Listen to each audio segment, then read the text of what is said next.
ஓம் ஸ்ரீதாரா நேயர்களுக்கு வணக்கம். பயணம் நீங்க மேற்கொள்றீங்க. ஏதோ ஒரு பிசினஸ் விஷயமா போறீங்க. இல்ல சும்மா கோயில் குளங்களுக்கு போறீங்க. சில டைம் சொல்லுவாங்க, "நாங்க குலதெய்வ கோயிலுக்கு கிளம்பினாலே எங்களுக்கு ஏதாவது தடை வருது. எங்களால அந்த இந்த பிரார்த்தனைய நிறைவேத்த முடியல.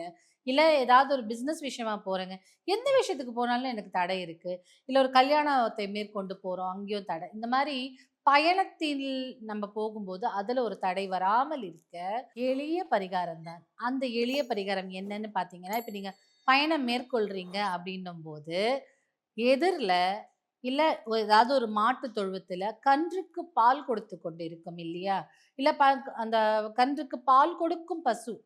அந்த அந்த பசுக்கு வாழைப்பழங்கள் வாங்கி கொடுத்துவிட்டு, நீங்க அதன் பிறகு பயணத்தை மேற்கொள்ளுங்கள்.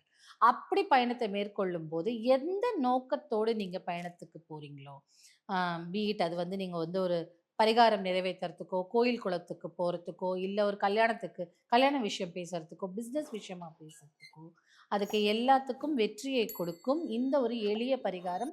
இத பண்ணி பாருங்க. உங்க பயணம் வெற்றியாய் அமையும்.